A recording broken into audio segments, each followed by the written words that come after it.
Hola, ¿qué tal? Buena tarde, bienvenidos el día de hoy a una capacitación más. El día de hoy vamos a estar platicando sobre la resistencia a la insulina, así que vamos con la información. Bueno, pues entonces vamos a platicar sobre la resistencia a la insulina y bueno, antes de adentrarnos al tema, vamos a platicar un poco sobre la insulina.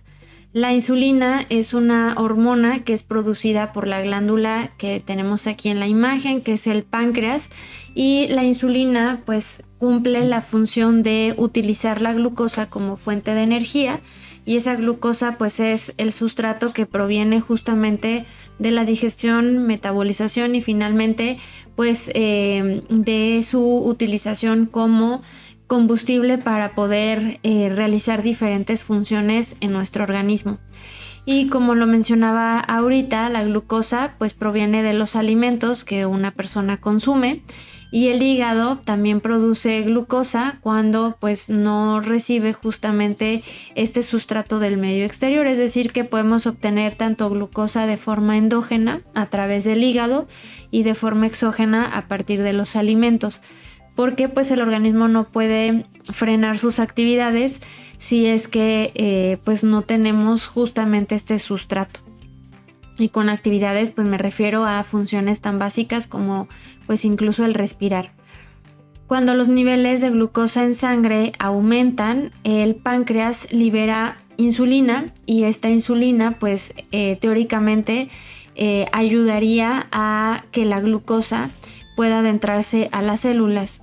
Cotidianamente pues la metáfora que se utiliza para entender este punto es que la insulina es como si fuera una llave, la glucosa pues podríamos ser nosotros, y pues la célula es como nuestra casa. Queremos entrar a nuestra casa y utilizamos una llave, y más o menos ese es el mismo punto, cómo funciona justamente esta metabolización. Entonces, pues aquí en la imagen lo vemos así explicado, como ahorita les acabo de mencionar.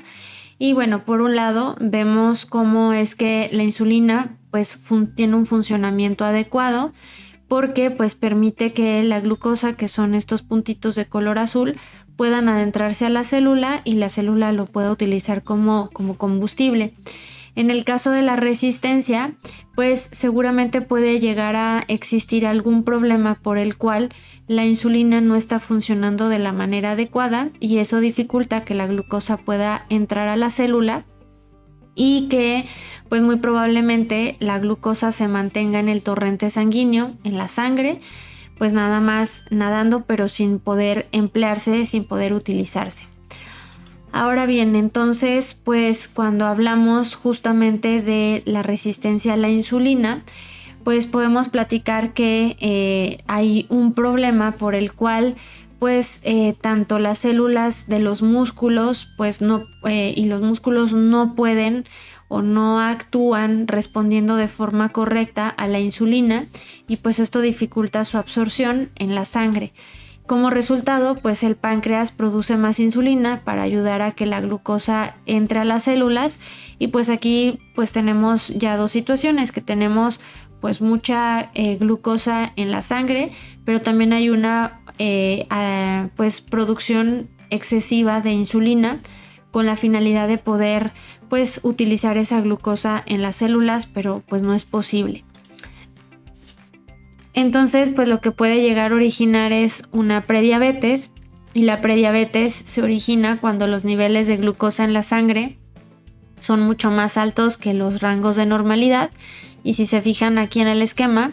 tenemos identificados los diferentes rangos y están identificados con los colores del semáforo para que pues tengamos más fácil entendimiento de cuando ya estamos hablando o de una prediabetes o incluso ya de un diagnóstico de diabetes. Entonces el color verde pues es el que denota que la glucosa se encuentra pues dentro de un rango de normalidad, que es de 99 o por debajo a esa cifra.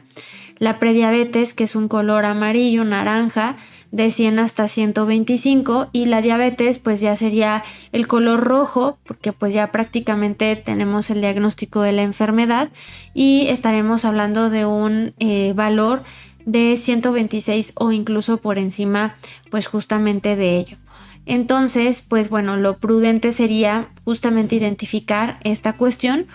y casi siempre pues la prediabetes puede llegar a ocurrir en personas con resistencia a la insulina o cuyas células beta en el páncreas, que son las células que se encargan de la producción de insulina,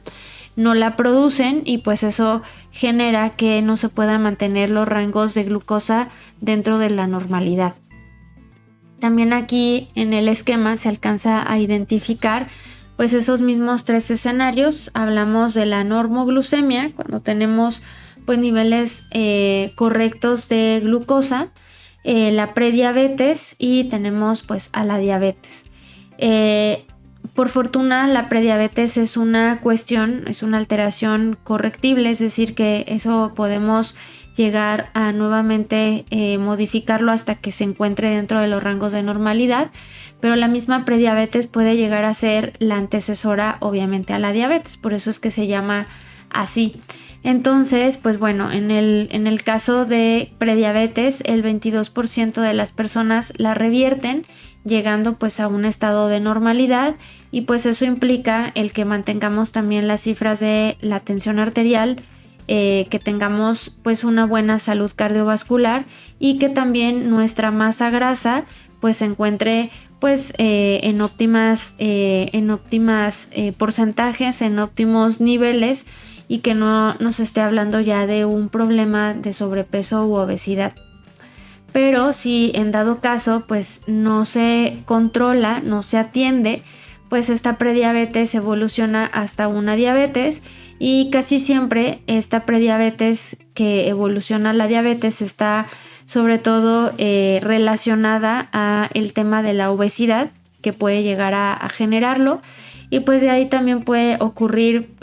pues el riesgo de fallecimiento a consecuencia de las complicaciones de la diabetes. Finalmente, ante cualquier alteración pues se requiere de un tratamiento, hay que darle evolución, hay que estarlo monitoreando y pues atenderlo de manera activa para evitar que evolucione. Por ello la importancia de pues hacer los chequeos continuos, los exámenes de rutina, evaluaciones médicas, y identificar pues de manera prematura, a buen tiempo, pues las alteraciones para poderlas tratar. Ahora, los factores de riesgo de la resistencia a la insulina, pues identificamos uno que ya fue mencionado, que es el sobrepeso y la obesidad.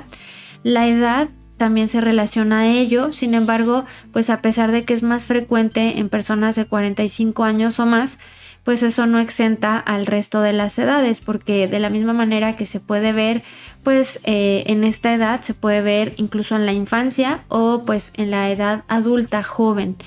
La genética, aunque también la genética no es un determinante, pero bueno, puede llegar a tener pues por ahí ese riesgo. La inactividad física, el sedentarismo, los niveles de la presión, la tensión arterial elevada y niveles también elevados de colesterol. Y bueno, particularmente en el caso de nosotras las mujeres, si hay historial de diabetes gestacional durante el embarazo, enfermedades cardíacas o síndrome de ovario poliquístico, pues también se puede relacionar a resistencia a la insulina. En cuanto a las manifestaciones clínicas, pues hay algunas, sin embargo no son pues obligadas a identificarlas, es decir, hay algunas personas que no las tienen y eso pues no significa que no tengan resistencia a la insulina. La prueba pues más fiable es justamente los estudios de laboratorio, pero bueno, pues estas dos que les estoy poniendo en la pantalla son de las más comunes que casi siempre sí se suelen identificar, pues al menos en la mayoría de los casos. La primera, que es la acantosis pigmentaria o la acantosis nigricans, es esta coloración oscura, sobre todo en los sitios donde la piel se pliega,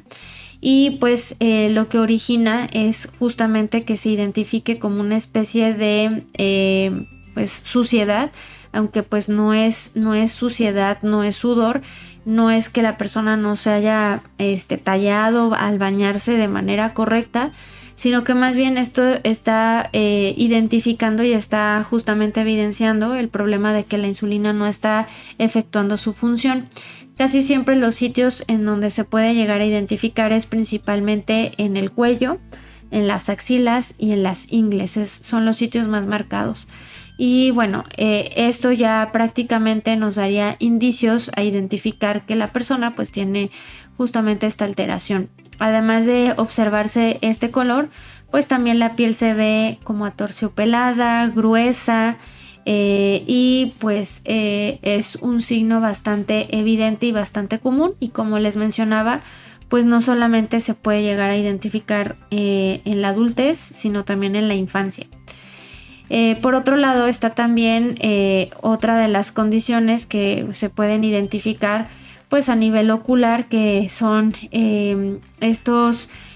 capilares que se dilatan, se pueden llegar a romper, y pues esto lo que origina es que alcancemos a observar una especie de derrames, y muchas veces pues no lo tomamos en cuenta. Entonces bueno, también pues la salud de los ojos nos está hablando sobre todo de cómo es que se está empleando la glucosa, y qué es lo que pues por ahí a lo mejor se pudiera llegar a identificar para hacer una evaluación mucho más a profundidad. Otra de las manifestaciones clínicas pues es sobre todo la medición de la circunferencia de la cintura. La medición de la circunferencia de la cintura se puede realizar pues con ayuda de una cinta. Lo prudente es que utilicemos una cinta de metal que no altere o que no vaya a falsear la información, porque pues muchas veces las cintas de plástico, sobre todo con el calor, pues se tensan y se estiran, y pues eso da mediciones falsas. Entonces pues bueno, finalmente si no contamos con una, porque pues muchas veces son justamente herramientas profesionales, pues podemos darnos una idea con una cinta convencional como la de plástico, pero pues más bien es para, más que diagnosticar, es para darnos una idea de cómo se encuentra justamente la circunferencia de la cintura. En el caso de nosotras las mujeres, el punto de corte es hasta 88 centímetros, y en el caso de los hombres es hasta 102. ¿Dónde o en qué puntos me debo de fijar para poder realizar una buena medición? Pues tengo que identificar dos puntos. Por un lado es el reborde costal, que es este que estamos observando con la línea punteada de color negro, y básicamente consiste en identificar dónde se encuentra situada la última costilla. Y por otro lado está el segundo punto, que es la cresta ilíaca, que es pues justamente donde inicia el hueso de la cadera. En el sitio intermedio entre estos dos puntos hay que realizar la medición de la circunferencia, y bueno, pues evitar aguantarse la respiración o el aire para medir menos. De hecho, lo conveniente es que se mida después de la expiración, es decir, inhalamos y justamente al exhalar es cuando se efectúa la lectura de la medición. Por otro lado está también las manifestaciones que giran en torno a la medición de la tensión arterial. La tensión arterial también tiene que ser un parámetro que siempre se esté monitoreando cuando estamos hablando de un problema metabólico como es la resistencia a la insulina. Y bueno, para ello pues se requiere justamente de un baumanómetro, que pues hoy en día ya existen baumanómetros que son digitales, que lo único que tendremos que hacer es colocar el brazalete en el brazo izquierdo, más o menos a la altura de el antebrazo, antes del doblez que se hace con el brazo. Y bueno, se coloca de esta manera porque pues justamente es el sitio que lleva hacia pues el corazón. Lo esperado es que las cifras de normalidad pues identifiquemos en la presión sistólica, que la presión sistólica es cuando el corazón se contrae, que tengamos menos de 120, y en la presión diastólica, que es cuando el corazón se dilata, que se encuentre en 80. Por eso es que las cifras son menos de 120 sobre 80. Ya cuando estamos hablando de elevada es porque tenemos una presión sistólica de 120 a 129 y de la diastólica por debajo de 80. Presión arterial alta, que ya estamos hablando de una hipertensión en una etapa 1, pues es la presión sistólica de 130 a 139 y en la presión diastólica de 80 a 89. En una etapa 2 pues estamos hablando de 140 en la sistólica y en la diastólica 90 o más, y ya una crisis de hipertensión, que es muy probable que requiera de una hospitalización, pues está por encima de 180 sobre 120. Entonces, pues igual como lo veíamos con la glucosa, también está identificado por colores. El verde pues es normal y el rojo pues ya nos estaría hablando de una alerta de urgencia. Y bueno, el diagnóstico, ¿cómo se efectúa? Pues ante todas estas manifestaciones clínicas que se realizan en la evaluación y en la exploración, pues adicional decíamos que la manera más tangible y sobre todo la más fiable de poder identificar si hay resistencia a la insulina es justamente a través de las pruebas bioquímicas, es decir, estudios de laboratorio con una muestra sanguínea para ver pues justamente los niveles tanto de glucosa como de insulina. Entonces, en este punto identificamos pues si la persona se encuentra dentro de los niveles de normalidad, si ya está en prediabetes o incluso en diabetes. En el caso de la glucosa no siempre da buenos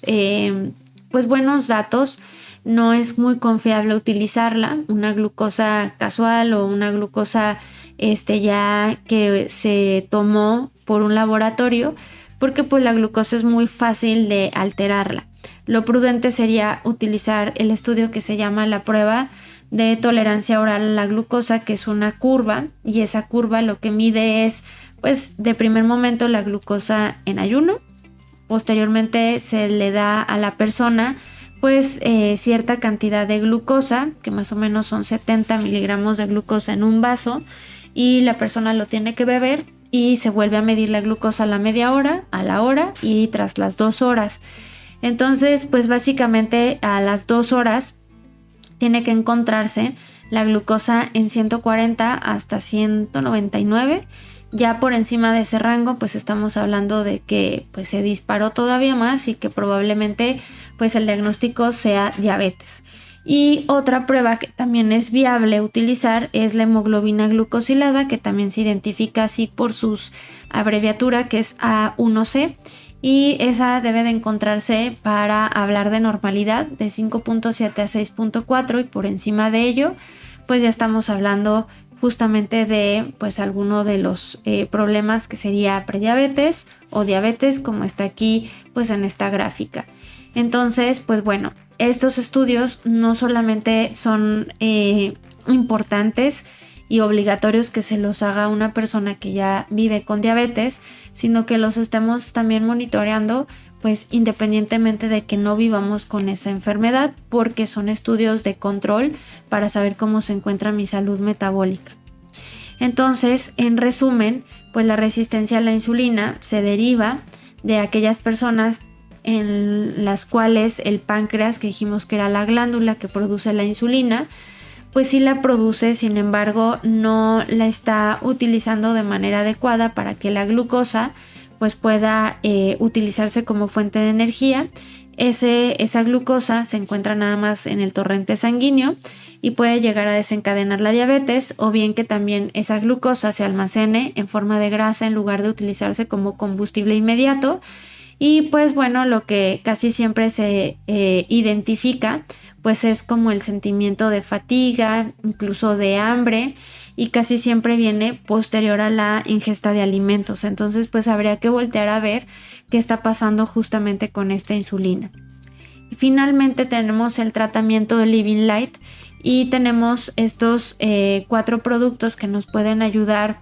al tratamiento de la resistencia a la insulina, que es Living Sucre, que contiene pues en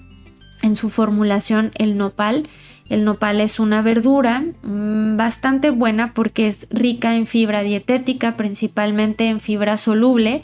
gracias a la baba que contiene, que es un mucílago y que nos ayuda justamente a modular los niveles de la glucosa. Por otro lado tenemos el Living Omega 3, porque también necesitamos mantener los rangos pues de colesterol y triglicéridos dentro de la normalidad. La moringa, que se encarga sobre todo de su efecto hipoglucemiante, de que pues esa glucosa no solamente esté nadando en la sangre, sino que realmente se utilice. y Living Elixir, porque si ya estamos teniendo un tratamiento farmacológico, que pues lo prudente es que no lo suspendamos, ese solamente lo decide el médico, pues es muy probable que incluso el tratamiento farmacológico pueda llegar a originar deficiencias nutrimentales, como por ejemplo que se deplete o que bajen los niveles de ciertas vitaminas, como por ejemplo la vitamina B12, y pues eso puede originar pues eso, deficiencias y alteraciones. Entonces pues este sería el tratamiento completo para una persona que justamente está teniendo pues este padecimiento. Bueno, este fue el tema del día de hoy. Pues les agradezco su atención. Ojalá que este tema les sirva y sobre todo les inspire a buscar la prevención, y que pues si nunca nos hemos practicado algún examen de rutina en donde incluyamos pues justamente la hemoglobina glucosilada o incluso pues el parámetro de insulina basal, pues lo hagamos para por lo menos saber cómo nos encontramos. Si hay alguna alteración, pues empezar a actuar sobre ello. Muy buenas tardes, nos vemos en la próxima.